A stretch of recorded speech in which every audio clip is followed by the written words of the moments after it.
Betelgeuse is a super interesting star. Not only does it have an incredible name, but it's one of the closest red supergiants to us, meaning that while it is cooler than the majority of star types, it has an enormous diameter. If it was the star in our solar system, everything up until the asteroid belt would be contained within it.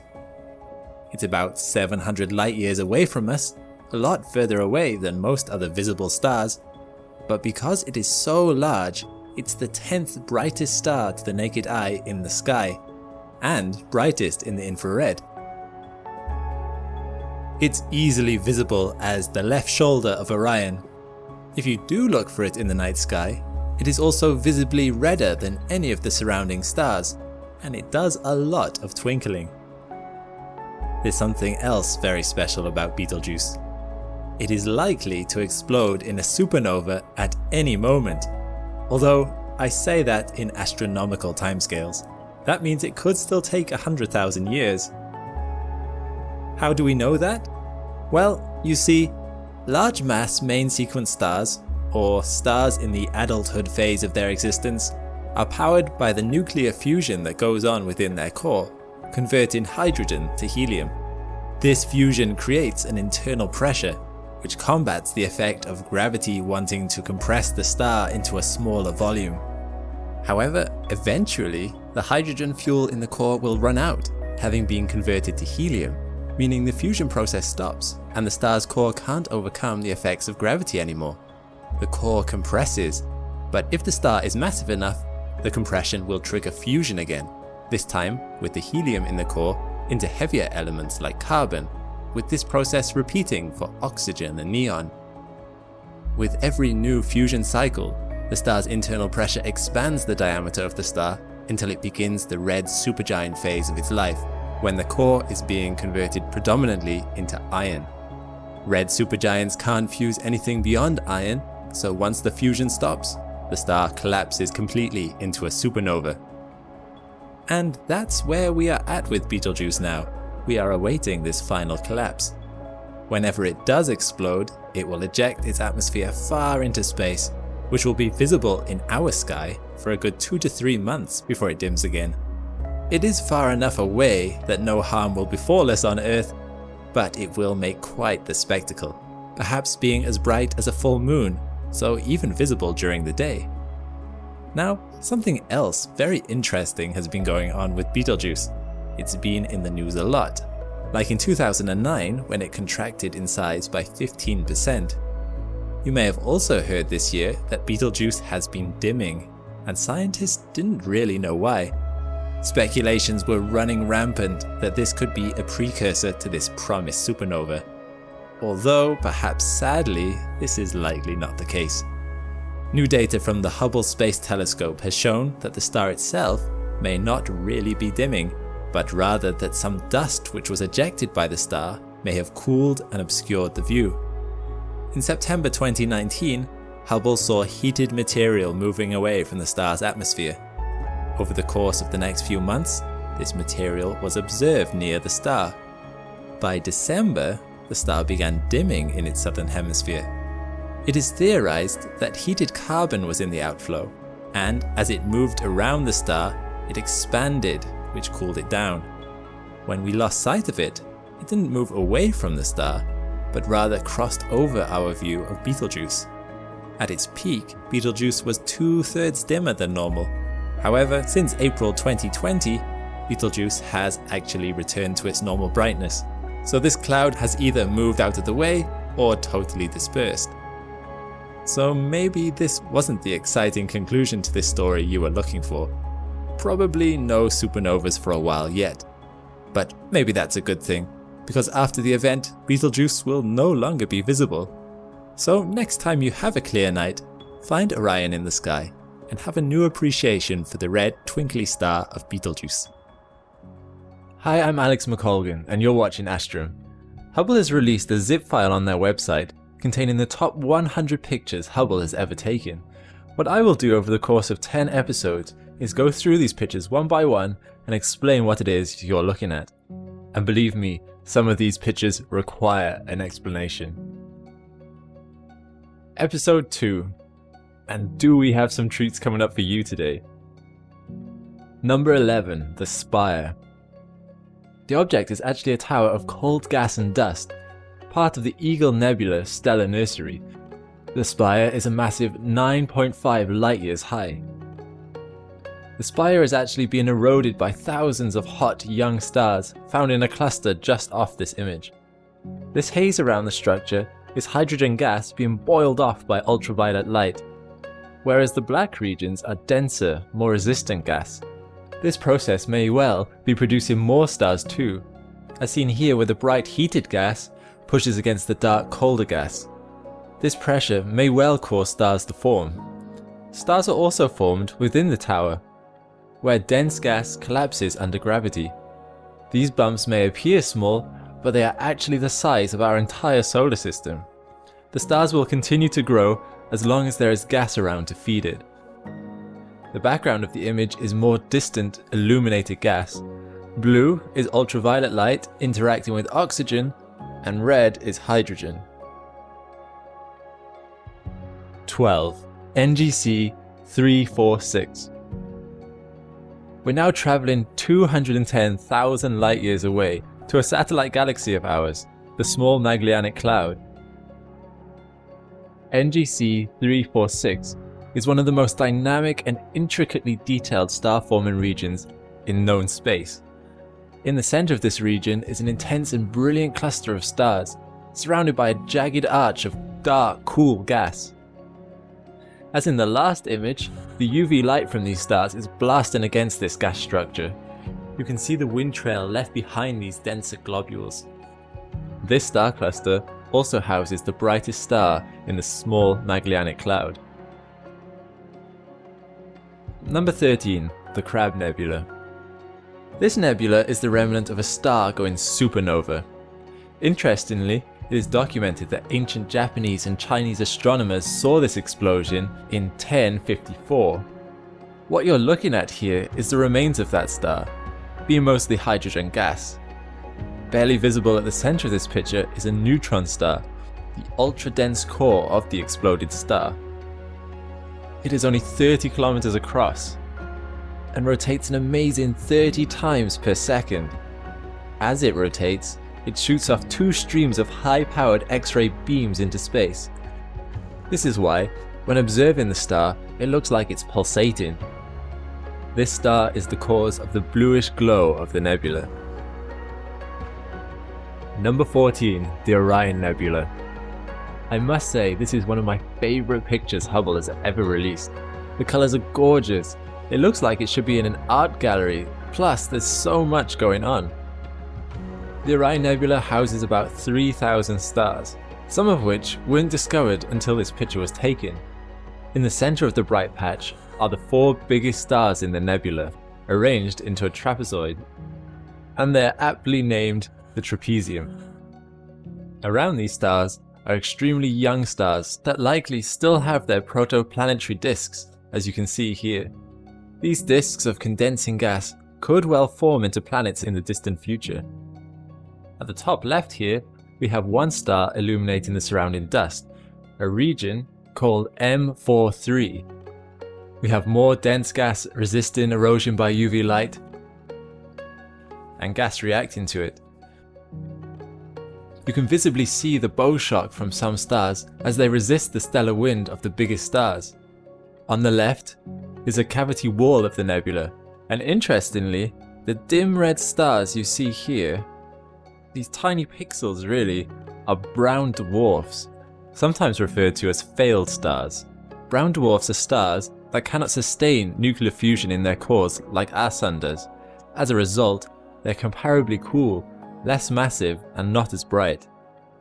And finally, the Orion Nebula is the closest star-forming region to us, being over 1,300 light years away. Number 15, the Pinwheel Galaxy. We're having a little break from nebula now, and looking at something a lot bigger. The Pinwheel, also known as M101, is what is known as a grand design spiral galaxy. The image itself is massive, and we can take a detailed journey from one side to the other. It is a reasonably close neighbor galaxy to our own, being only 21 million light years away. and is also a similar size to the Milky Way. It has very distinct arms and an unusually high ratio of star-forming regions for a galaxy, seen where the colours are strongest. This means it's a very active galaxy. The reason for this is because of exploded stars, superheated gas, and material falling towards black holes. Number 16, the Cigar Galaxy. Also known as M82, this magnificent starburst galaxy is remarkable for its ejected flame-like red hydrogen gas. Young stars are being born 10 times faster in this galaxy than they are inside our own Milky Way. This is thought to be because of interactions with its close neighbour M81. They are only 300,000 light years apart, and because of their immense gravity, they have these tidal effects on each other. M82 houses the brightest known X-ray pulsar, called M82X2, which is the big pink dot in the middle of this picture. It's left astronomers scratching their heads as it's pumping out 100 times more X-ray radiation than something of its mass should be able to do. As a comparison, X2's binary system companion, M82X1, which is the pink dot to the bottom right of X2, is a black hole, but surprisingly it emits less X-ray radiation. Number 17, Cassiopeia A. This is the colourful aftermath of a supernova explosion of a star. It is the youngest remnant of a supernova explosion in our galaxy and is only 11,000 light years away. The light hitting Earth from this explosion would have happened about 300 years ago, although there is no record of any sightings. This could be because the outer layers of the star were already ejected and so absorbed the light from the explosion, but it's not really known why. Incredibly, the explosion shell is still incredibly hot, about 30 million degrees centigrade, and is still expanding at 6,000 kilometers per second. This shell is about 10 light years across by now. Number 18, the Lobster Nebula. This is another beautiful nebula found in the Milky Way, around 11,000 light years away from us. It also contains a lot of protostars, found with dark disks and cocoons of gas obscuring the star's view. This star cluster is known as Pismis 24. Pismis 24-1 was thought to be the most massive star on record, at 300 solar masses. It turns out though, this is actually a multi-star system, and is in fact at least 3 stars, each about 100 solar masses. Even with this reduction in size though, they are still some of the most massive stars that we know about. Number 19, NGC 602. This picture is not just beautiful for its shapes, blues and oranges, but also because of all the galaxies in the background. The reason these galaxies are so clear is because NGC 602 is found away from the center of the small Magellanic Cloud, meaning there's not so many stars to distort the view. This also makes the nebula a lot easier to study. In the center is a cluster of young, bright stars eroding the dust walls away. And finally, number 20, NGC 1672. This is the last image for this episode, and what we have here is a barred spiral galaxy. It has these 2 arms which come away from the rest of the galaxy, the one on the left being a lot more prominent than the other. This galaxy actually has 4 arms. The final 2 is not so defined and they're tucked away inside the galaxy. And interestingly, these arms do not join at the nucleus, but rather at the end of this straight bar of stars. This is actually why it's referred to as a barred spiral galaxy. Around the bar, the galaxy is experiencing starburst, an extreme amount of star formation. NGC 1672 is an impressive 60 million light years away. Black holes are one of the most mind-boggling aspects of space. For a start, they aren't actually objects. They are the result of the extreme warping of space-time. And because of this warping, some really weird stuff starts to go on around them that will change your perspective of the way the universe operates around you. Some of it is so strange that perhaps you won't believe it was true were it not for the solid math that back up their existence and properties, and the increasing evidence that the math is correct through observations in our own universe. I'm Alex McColgan and you're watching Astrum, and in this series we will be exploring the unexplorable. Join with me on this journey as we attempt to understand the weird science of how a black hole forms, what goes on around it, and in the next episode, explore what might actually allow for an escape from the most inescapable prisons in existence. I hope at the end of this video to have earned your like and subscription.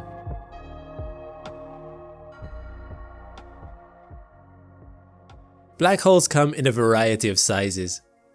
The smallest observed black hole is around 3.8 solar masses. On the other side of the scale, we find black holes that have been in existence since almost the start of the universe, black holes weighing billions of solar masses. These behemoths are not only massive, but also huge. They would easily fit in the entire solar system within the diameter of their event horizon. Black holes being created today are the final stage in the life cycles of particularly massive stars. When such a star is born, it is essentially balancing under the weight of two forces. The first is gravity, pushing its mass towards its center. Down in the depths of the star, hydrogen atoms are crushed against other hydrogen atoms with such force that they combine to form a denser element, helium. This new atomic structure actually needs less energy than it did when it was two individual, separate hydrogen atoms, so the extra energy left over gets released. This released energy is the second force. It radiates back out from the center of the star as heat and light, counteracting the force of gravity pushing in. In this state, the star will remain relatively stable until such a time as the reaction begins to stop as it runs out of its hydrogen fuel. If the star is massive enough, once the hydrogen begins to run low, the star will combine the newly formed helium into even denser materials like carbon, neon, and eventually oxygen and silicon. But then it begins fusing iron. The issue with iron is that it doesn't save any energy in its new form, so has no spare energy to release. It just sits in the core of the star, growing larger. With no energy pushing back against gravity, very quickly the scale tips. The energy of this collapse is astounding, but the force is dependent on the original mass of the star. Like a hammer striking on an anvil, the mass of the star rushes down to meet the core with such force that the rebound of that blow is what we call a supernova. Matter and energy are blasted out across the universe from the crackback in one of the largest explosions possible, which produces elements even heavier than iron, all the way up to uranium. And what is left of the star? Well, it depends. If the mass of the star, and thus the force of the blow, was too low, what remains is a neutron star, a small ball of matter at most around 25 kilometers in diameter, and yet so densely packed with mass that it equals 1,000,000 Earths. But if the mass, and thus force, was big enough, physics as we know it breaks down, and we are left with a black hole. When you see an image of a black hole, the black sphere you are looking at is not actually the black hole itself. Scientists theorize a black hole's true form is probably even smaller and denser than a neutron star. In fact, it is likely infinitely small and infinitely dense, a singularity emitting forces that warp time and space itself. However, we don't know. And the reason we don't know is because of something called the event horizon. All objects with mass exert gravity. We've known this since the days of Newton. However, when Einstein came along in 1915 with his theory of general relativity, a contemporary of his called Karl Schwarzschild reasoned from it that there could exist objects that were so massive they could create enough gravity that light itself could not escape. And if even massless light photons couldn't get out, nothing could. When you look at a picture of a black hole, you are not seeing the black hole itself. You are seeing the event horizon around it, the demarcation line where gravity has become so powerful that light can no longer leave. There is nothing but darkness. Now, its effect on space is one thing, but black holes also impact another aspect of the universe, time itself. You see, according to Einstein, space and time are inseparably connected. and mass warps spacetime. With the singularity's infinite point of mass, it stretches spacetime so much that the event horizon also marks the point where time stops. Within the event horizon, space and time basically cease to exist, a place where there is no where or when. This produces an interesting phenomenon to an outside observer watching matter fall into a black hole. From their perspective, as matter approaches the black hole, it will slow down until just before the event horizon, where it will stop altogether. You won't ever see it cross the event horizon. There will be no satisfying absorption. Instead, the matter will gradually dim until you can't see it anymore. When first theorized, astronomers and physicists were uncertain if black holes were actually real. It was only 40 years later that the first evidence of a black hole was recorded.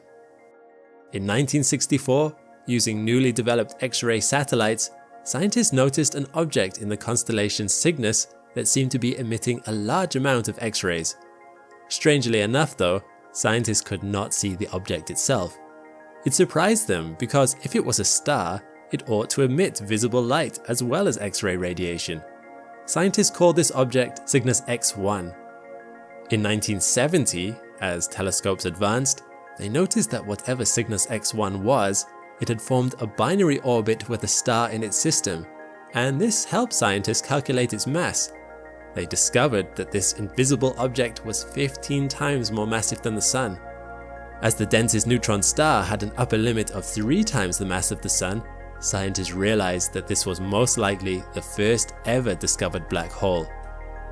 Since then, we have discovered many black holes. Massive ones seem to exist at the center of galaxies, and we've even managed to take photos of some, dark blots against a swirling ring of matter that surround them and fall into them, their accretion disk. This is how black holes can still be detected through X-rays. While black holes can't emit visible electromagnetic radiation themselves, the X-rays that come from them actually originate from their accretion disks, where infalling matter gets heated to millions of degrees Celsius through intense friction. Black holes with no infalling matter are basically invisible, with no bright accretion disk to spot. Exploring black holes is still a developing field in physics, and there is still much to learn. From what we have learned so far, you may wonder if a black hole could ever stop being a black hole, or will it grow forever until there is no matter or radiation left in the universe? It would seem so. However, in 1974, in his paper entitled Black Hole Explosions, physicist Stephen Hawking postulated that there was actually a way that energy, and thus mass, could leave a black hole. But to understand why, we have to get into some extremely weird theory. We need to examine some principles of quantum mechanics. But first, let me ask you a difficult question. What is nothing? Imagine for a second a patch of space with nothing inside of it. It has no atoms of space dust, not even radiation passing through it. As near as can be seen, nothing exists within it. And yet, is there really, truly nothing there? Something fundamental exists here, and we can tell that this is the case when a beam of light travels through it. If you are familiar with the properties of light, you will know that light is actually waves of electrical and magnetic charge that are constantly propagating with each other forwards in a straight line. However, let's take a look at that word wave. A wave in the sea is the propagation of energy moving through the water. If you were to look at an individual particle of water, it's not really going anywhere except in a circle, and yet because it passes energy to the atoms next to it, energy travels towards the shore in a constant motion that goes all the way to the beach. Similarly, a sound wave moves by passing energy between air particles, with each particle only moving a tiny bit, becoming energized and then passing that energy to the next particle in line. But in our vacuum of space, where there is nothing in it, where our photon of light is traveling in waves, have you ever stopped to wonder what exactly is waving? This hints at a fundamental something that exists even in nothing, a fabric that makes up all of reality itself. Quantum physicists call this something a quantum field. Quantum fields are tough to wrap your head around, but they are inescapably important when it comes to understanding the fate of a black hole. And this is something I hope you'll join me in the next episode for, where I will explore this in depth and hopefully in a way that doesn't require a major in astrophysics. Have you ever wished you could see a supernova up close? While we don't quite expect that in 2024, you will have a chance to see what is arguably the next best thing, namely the explosion of the Blaze star. And surprisingly, it just keeps exploding. Back in May 1866, on a partly cloudy spring night in the west of Ireland, amateur astronomer John Birmingham was on his way home in the dark just before midnight. His pace slowed occasionally so that he could look up at the stars. With a sharp eye, he scanned the night sky for familiar constellations like he had done countless times before. As his eyes reached the Northern Crown, he stopped, stunned. There was a new, bright star in this familiar constellation. He had observed a recurring nova in the binary star T Chronae Borealis, nicknamed the Blaze star, an explosive astronomical event that happens once in a lifetime. This event would help to revolutionize our understanding of nova events and shape the field of stellar astronomy in the following decades. And for those of us alive in 2024, we will have the unique opportunity to experience the same recurring nova explosion that captured Birmingham's fascination more than 150 years ago on that cool spring night in Ireland. And you won't even need a telescope or any fancy equipment to see it. Why is it going to happen again? And when will it happen?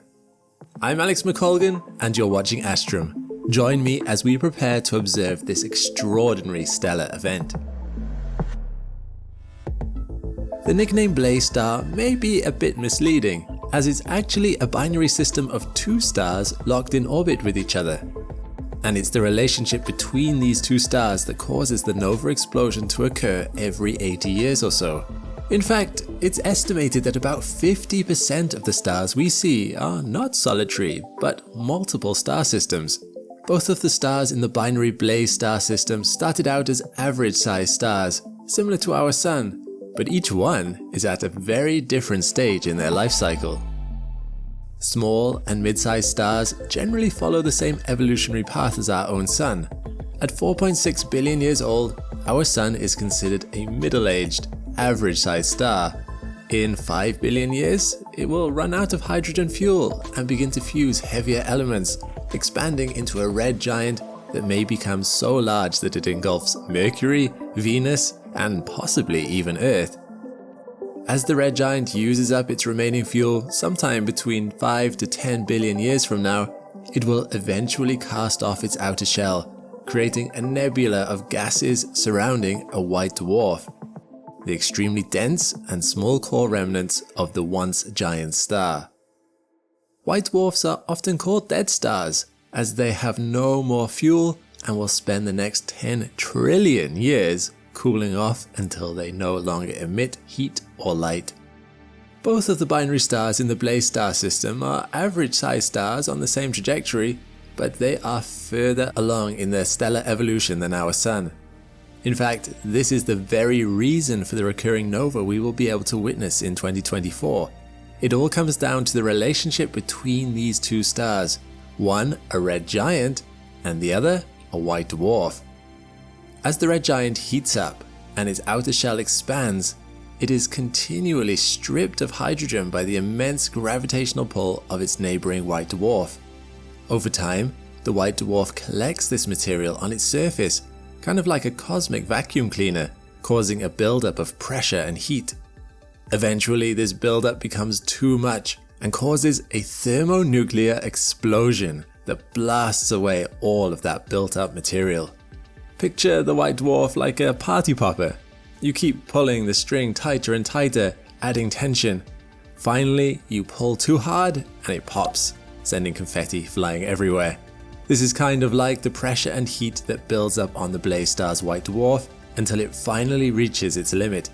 The result? A nova explosion so powerful it can make the Blaze star appear 1,500 times brighter than usual about once every 80 years. As seen from Earth, 3,000 light years away. So how is this different from the more famous supernovas? While the Blaze star does experience a massive explosion with each nova, referred to as a classic nova, it does not destroy the white dwarf where it occurs. Instead, it simply blasts away the material collected from its neighbouring star every now and then when pressure and heat become too much, and it happens to be close enough to us that we will experience a significant change in its brightness from Earth. On the other hand, for a solitary star to destroy itself at the end of its life by exploding in a grandiose supernova that can be millions of times brighter than the Blaze nova, it has to start out with more than 8 times the mass of our Sun, much more massive than those in the Blaze star.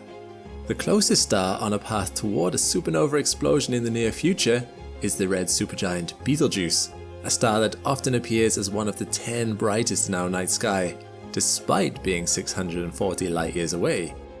And by the near future, I mean in cosmic perspective.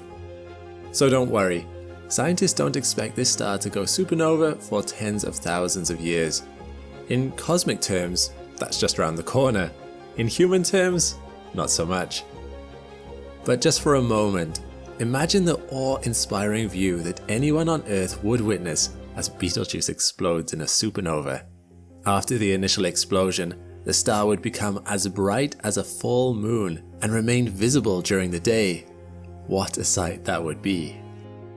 However, while extraordinarily rare, Betelgeuse won't be the first time humanity has witnessed a supernova, and the Blaze star is certainly not the only nova in recent history to be visible to the naked eye. The oldest record of a supernova, now called SN 185, comes from Chinese astronomers in 185 AD, when they recorded what was called a guest star, which appeared in the night sky for a staggering 8 months. Modern astronomers have been able to find the remnants of this explosion to confirm that it was in fact a supernova. There have only been a handful of supernovae that were visible with the naked eye in recorded history. One of the famous instances, and most recent, was in 1604, when the German astronomer Johannes Kepler documented a supernova that was so bright people could see it during the daytime. What we will experience in 2024 is expected to be one of the brightest classic nova of this century. And just like a supernova, this is a rare and noteworthy occurrence. Classic novas that are visible to the naked eye occur relatively frequently, at least compared to supernovae, but despite these classic novae being visible in our night sky about once every year or two, they are rarely bright enough for the untrained or unaided eye to spot. The Blaze star, on the other hand, is expected to be one of the brightest classic nova to appear in our night sky in nearly 50 years. In astronomy, a star's brightness as seen from Earth can be measured on a scale of apparent magnitude. The smaller the magnitude, the brighter the star. So a star with a magnitude of 0 is brighter than a star with a magnitude of 1. A star with a magnitude of 1 is brighter than a star with a magnitude of 2, and so on. Typically, it takes an apparent magnitude of about 6.5 in order for a star or planet to be visible to the naked eye on the darkest night. For some perspective, the 7 stars in the Ursa Major constellation, also known as the Big Dipper, have apparent magnitudes ranging from the dimmest at 4.8 to the brightest at a magnitude of 1.7. The brightest star in the night sky is Sirius with a magnitude of negative 1.44, and the daytime sun has a magnitude of negative 26.5. Yes, the apparent magnitude scale goes into the negatives. The magnitude of the Blaze star is usually 10 and not visible to the naked eye from Earth, but during the nova explosion every 80 years, this star peaks at a magnitude between 3 and 2, making it appear from seemingly nowhere to become one of the brightest stars in the sky. Interestingly, the term nova comes from a Latin word meaning new, and I'm sure that before telescopes, it must have been a shock to see a new star appear out of nowhere. More recently, there was Nova Centauri 2013, which surprised astronomers by being one of the brightest in over a century, with a peak magnitude of 3.3. The last time the Blaze Star nova exploded in 1946, it reached a magnitude of 3. But this year's appearance of the Blaze Star is expected to be even brighter than that, possibly reaching a peak magnitude of 2, which would rival that of Polaris, the North Star, which has a magnitude of 1.97. But this stellar show won't last long. Once it erupts with the nova explosion, the Blaze Star may only be visible to the naked eye for a few days or a week before it fades back into the darkness. There is no exact date when it will happen, but scientists predict it may happen any day now going into the second half of 2024. Be sure to keep an eye on the news and the sky to find out when the nova explosion begins. To find the Blaze Star in the night sky, look for the 2 neighbouring constellations of Hercules and the kite-shaped Boötes. The Blaze Star will be located in a small semicircle shaped constellation called the Northern Crown, located between these 2 larger constellations. If you trace the Northern Crown starting from the Boötes constellation and ending on the side closest to Hercules, the Blaze Star should appear just below the last star of the Northern Crown. And if you have access to a powerful amateur telescope or can visit a local observatory, you may even be able to spot this binary star before the nova begins to be able to truly compare. These novae remind us that even stars, which can seem eternal and unchanging, have astonishing life cycles that can include drastic changes and dramatic explosions, like a cosmic fireworks show, rare and awesome. Each nova provides a unique opportunity for astronomers to gather data that will help to refine our understanding of stellar evolution, binary star systems, and explosive stellar phenomena. This nova will be one of the most exciting astronomical events we will get to see in our lifetime. So keep an eye on the night sky and maybe feel just that little bit luckier to be alive and to be able to experience this here on Earth. Have you ever seen a nova with the naked eye before? Do you have any special plans in place for when the Blaze Star nova begins? Until next time, keep looking up, stay curious, and let me know your thoughts in the comments below. Thanks for watching. I really want to give a huge thank you to our astronauts on Patreon. It's really becoming a thriving community, and I've loved reading all your messages and comments over there. If you'd like to join in, then you can visit the link in the description to become an astronaut and bring the channel more stability than the algorithm. When you join, you'll be able to watch the whole video ad-free, see your name in the credits, and submit questions to our team. Meanwhile, click the link to this playlist for more Astrum content. I'll see you next time.